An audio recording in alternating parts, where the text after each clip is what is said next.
اور اسی طرح سورہ بقرہ میں وَإِذَا حَضَرَ یعقوب الموت، جب یعقوب علیہ السلام کو موت آنے لگی تو انہوں نے اپنے بیٹوں کو جمع کیا. آپ کو پتہ ہے یعقوب علیہ السلام کے تقریباً 12-13 بیٹے تھے، یوسف علیہ السلام سمیت سب بیٹوں کو جمع کیا، پوتوں کو بھی جمع کیا.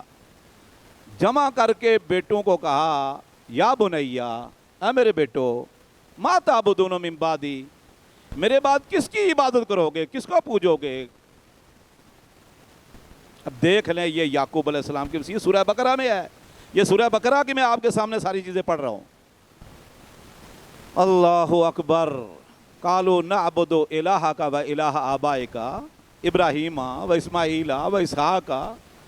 ابا جان، جس الہ کی، جس رب کی، جس معبود کی آپ پوجا کرتے تھے، عبادت کرتے، ہم اسی کی کریں گے.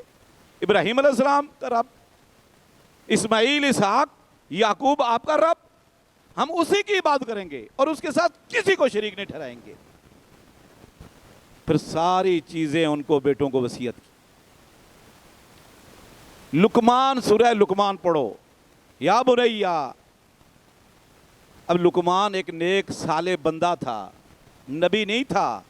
خود رسول اللہ صلی اللہ علیہ وسلم فرمایا عبد صالح، ایک نیک سمجھدار، تقوی والا، پرہیزگار، دیندار، اللہ والا، اللہ کے دین پر عمل کرنے والا، ہاں جی، جنت کی امید رکھنے والا وہ بندہ تھا جس نے اپنے بیٹوں کو وصیت کی جمع کر کے یا بنیا لا تشرک باللہ ان الشرک لظلم عظیم. بیٹو، اللہ کے ساتھ کسی کو شریک نہ ٹھہرانا، شرک بہت بڑا ظلم ہے. ابراہیم علیہ السلام نے کس چیز کی وصیت کی؟ عقیدے کی. یعقوب علیہ السلام نے کس چیز کی وصیت کی؟ عقیدے کی، معاملات، اخلاقیات، کردار کی. اور لقمان نے بات ہی عقیدے سے شروع کی. یا بنیا، میرے بیٹو، لا تشرک باللہ، اللہ کے ساتھ کسی کو شریک نہ ٹھہرانا، اللہ کی ذات کے ساتھ، اللہ کی صفات میں کسی کو شریک نہ ٹھہرانا، اللہ کے افعال اور کاموں میں کسی کو شریک نہ ٹھہرانا.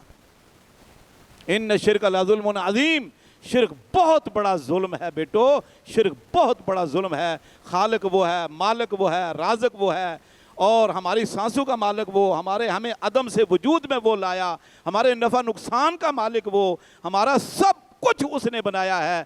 اور ہم جب عبادت کی باری آتی ہے تو اللہ کے ساتھ کسی اور کو شریک ٹھہرائیں اور اس کے لیے بھی وہ خاص کر دیں. یہ بہت بڑا ظلم ہے کہ اللہ کا حق چھین کر ہم نے مخلوق کو دے دیا، جبکہ مخلوق نے ہمیں پیدا نہیں کیا، ہمارے نفع نقصان کے سانسوں کے مالک نہیں. پھر آگے کیا وصیت کی لقمان نے؟ سورہ لقمان جا کے پڑھ لینا. سبحان اللہ. نماز کی وصیت کی، عبادت کی وصیت کی، اخلاقیات کی وصیت کی. بیٹا تکبر نہیں کرنا اور اترانا نہیں، غرور نہیں کرنا. بیٹا تو پہاڑوں کی بلندیوں کو نہیں پہنچ سکتا. بیٹا بڑی بری آواز سے، اونچی آواز سے بات نہ کرنا، بڑوں کے سامنے دھیمے الفاظ سے بات کرنا، نرمی سے بات کرنا. ہاں جی، کیا کیا یہ اخلاقیات. سب سے پہلے اس نے توحید، عقیدے کی بات کی، پھر عبادت کی بات کی، پھر اخلاقیات کی بات کی. سمجھ آ رہی ہے؟ معاملات کی بات کی. تو سارا ہی دین ہے. یہ صرف نمازیں نہیں دین، یہ اخلاقیات بھی دین ہے. اخلاقیات اللہ نے اگر توفیق دی تو اگلے جمعہ انشاءاللہ میں اخلاقیات پر پڑھاؤں گا کہ ہم اخلاق کس کو سمجھتے ہیں اور اخلاق ہے کیا، اور اسلام کے اندر اخلاق کی کیا اہمیت ہے. تفصیل نہیں بیان کر سکتا. آج 3 موضوع میں نے بیان کیے ہیں. اگر اس کو تفصیل سے بیان کرو تو کئی جمعے اس کے لیے چاہیے ہوتے ہیں. تو وصیت یہ فرض ہے، خواہ وہ مال کے متعلق ہو، رشتوں کے متعلق ہو، ناطے تعلق کے متعلق ہو، رشتہ داروں کے ساتھ صلہ رحمی کے متعلق ہو، اخلاقیات پر مبنی ہو، یا کوئی بھی وصیت ہو. وہ وصیت لکھنی بھی چاہیے، کرنی بھی چاہیے. اور پھر بعد میں جو وصیت بدل دیتے ہیں، اللہ رب نے فرمایا فَمَن بَدَّلَهُ بَعْدَ مَا سَمِعَهُ فَإِنَّمَا اسْمُهُ عَلَى الَّذِينَ يُبَدِّلُونَهُ. ایک آدمی وصیت کر گیا، دنیا سے چلا گیا، اور انہوں نے سن لیا. اب بعد میں وصیت کا وہ بدلتے ہیں تو انما اسم علی الذین یبدلونہ، اس کا گناہ ان لوگوں پر ہوگا جو وصیت میں گڑبڑ کر رہے ہیں. پیچھے وہ رسا وصیت کر گیا کہ میرا جنازہ فلاں بندہ پڑھائے گا، یا فلاں جگہ پڑھانا میرا، یا میرے بعد ایسا کام کرنا. سمجھ آ رہی نا جی؟ فمن بدلہ من بعد ما سمعہ فانما اسم علی الذین یبدلونہ. ہاں ایک اور چیز اللہ نے ساتھ وصیت کی آخر میں، فمن خاف من موص جنفا او اسما فاصلح بینہم فلا اسم علیہ. اگر لوگوں کو ڈر ہے کہ وصیت کرنے والا، خاف من موص، وصیت کرنے والا، جنفن، کسی ایسی چیز میں وصیت کر گیا کہ اس کا جھکاؤ ہو گیا، جھکاؤ ہو گیا رشتہ داروں کی طرف، دوسروں کو محروم کرنے کے لیے، اور اسمن، یا گناہ کے کام میں وصیت کر گیا کہ میرے پیسے سے سینما بنانا، میرے پیسے سے فلاں گناہ کا کام کرنا. تو فرمایا اگر پیچھے جو لوگ ہیں، کوئی وہ جماعت کا امیر ہے، وہ مفتی ہے، وہ قبیلے کا بڑا ہے، یا کوئی قبیلے کا عالم دین ہے، یا گھر میں سے کوئی سمجھدار بندہ ہے، اور تو فاصلح بینہم، اگر وہ پیچھے اس وصیت میں ترمیم کرتا ہے، اصلاح کرتا ہے، اور اس میں کوئی تبدیلی کرتا ہے خیر کے لیے، بہتری کے لیے، اس وصیت کرنے والے کو جہنم سے اور گناہ سے بچانے کے لیے، فلا اسم علیہ، اس صورت میں اس وصیت کی تبدیلی میں کوئی گناہ نہیں. ایک چیز وصیت کے حوالے سے میں بڑا اہم بات آپ کو بتا رہا ہوں آج. بہت ساری باتیں، اسلام اتنا وسیع ہے، اتنا وسیع ہے کہ میں کہتا ہوں ہمارے مولانا محمد گوندلوی رحمۃ اللہ علیہ بہت بڑے محدث عصر برِ صغیر کے بڑے محدث گزرے ہیں. قد افلح من تزکا پر 9 مہینے جمعہ پڑھایا انہوں نے. قد افلح من تزکا وذکر اسم ربہ فصلی پر 9 مہینے، اور ہر جمعہ نیا. تو ایک اہم بات بار بار نہیں آتی، یہ وصیت کے حوالے سے میں وصیت کر جاؤں. دیکھیں وارث کے لیے وصیت تو ہے نہیں. ایک بات عموماً آپ میرے سامنے آئی لوگوں کے ہاں بھی ہوتی ہے. مثال کے طور پر ایک آدمی کی جائیداد اچھی خاصی، اور اس کے بیٹوں میں سے ایک بیٹا فوت ہو گیا اس کی زندگی میں، اور اس بیٹے کی اولاد ہے، بیٹے کی اولاد ہے، یعنی اس کے پوتے ہیں، پوتیاں ہیں. اب جب یہ بندہ فوت ہوگا تو اس کی وراثت اس کے زندہ بیٹے بیٹیوں کو ملے گی. مثلا دادا فوت ہوتا ہے تو اس کے بیٹے بیٹیاں موجود ہیں، تو اسلام میں اقرب الاقرب ہے، قریب ترین کو وراثت ملتی ہے، دور والے کو نہیں ملتی. تو اس کے بیٹے اور بیٹیاں زندہ ہیں، وراثت ان کو ملے گی. اور ایک بیٹا اس کی زندگی میں فوت ہو گیا، اب وہ فوت ہو گیا، اس کی وراثت تو نہیں ہے، زندہ کو ملتی ہے. اب اس کے بھی آگے بیٹے ہیں، یعنی اس کے پوتے پوتیاں ہیں، چھوٹے ہیں، ضرورت مند ہیں، تعلیم حاصل کر رہے ہیں، محتاج ہیں. اب اس کے مثال کے طور پر 4 بیٹے تھے، ایک بیٹا فوت ہو گیا، 3 بیٹے اور بیٹیوں کو وراثت ملے گی. اب ان کو ملے گی تو یقین بات ہے بیٹوں کو ملے گی، تو بیٹے فوت ہوں گے ان کو اپنے بیٹوں کو ملے گی. لیکن جو بیٹا فوت ہو گیا اس کے بیٹے، اس بندے کے پوتے پوتیاں یعنی محروم ہو گئے. اب اسلام کا تو یہ اصول ہے، اور پاکستان نے بھی آزاد کشمیر میں پہلے بن چکا تھا، آزاد کشمیر میں بھی، پاکستان میں بھی بن رہا ہے، اور غیر شرعیہ قانون کے پوتوں کی وراثت ہے نا، بیٹوں کی موجودگی میں پوتوں کی وراثت نہیں. لیکن اس کا ایک حل موجود ہے. حل کیا ہے کہ دادا دیکھتا ہے کہ یار میرا بیٹا فوت ہو گیا ہے، باقی بیٹے ہیں، مال میرا بیٹوں کو ملے گا، بیٹیوں کو ملے گا، پوتے بیچارے محروم ہو جائیں گے. اگر یہ بیٹا زندہ ہوتا تو اس کو ملتا ہے، اس کے پھر وراثت پوتوں کی طرف منتقل ہوتی ہے. تو چلو میں 1/3 اپنے بیٹوں کو، یا اندازہ لگا لے، علماء کے پاس جائے، مفتیان کے پاس جائے کہ بھئی میرا اتنا مال ہے، میرے اتنے بیٹے بیٹی ہیں، تو ہر بیٹے بیٹی کو کیا حصہ ملے گا؟ اتنا حصہ فوت شدہ بیٹے کے بیٹے بیٹیوں کو وصیت کر، یعنی پوتوں کو، پوتے پوتیوں کو وصیت کر جائے کہ میرے مرنے کے بعد میرے مال میں سے میرے پوتے پوتیوں کو اتنا حصہ دے دیا جائے، باقی ان کا ورثاء کا ہوگا، بیٹے بیٹیوں کا. تو اس طرح یہ محروم بھی نہیں ہوں گے اور پیچھے خلاف شریعت بات بھی نہیں ہوگی. لیکن میں نے یہاں کراچی میں دیکھا، بہت سارے ایسے لوگوں کو میں نے دیکھا کہ بندہ فوت ہو گیا، بیٹے بیٹیاں زندہ تھے، وراثت ان کو ملی، تو فوت شدہ بھائی کے بیٹے بیٹی یعنی بھتیجوں کو بھی انہوں نے اپنی مرضی سے کہا کہ بھئی ہمارا بھائی فوت ہو گیا، اگر زندہ ہوتا تو اس کا حصہ ہوتا، لہٰذا اس کا حصہ ہم آپ کو دے رہے بھتیجے بھتیجیوں کو. اور یہ بہت کم لوگ کرتے ہیں، اللہ والے، اللہ سے ڈرنے والے. وگرنہ وہ کہتے ہیں نہیں بس بھائی فوت ہو گیا تو گئی اس کی وراثت بھی، تم جاؤ. تو یہ وصیت میں دادے کو چاہیے کہ اگر ایسی کیفیت ہے تو پوتے کو وصیت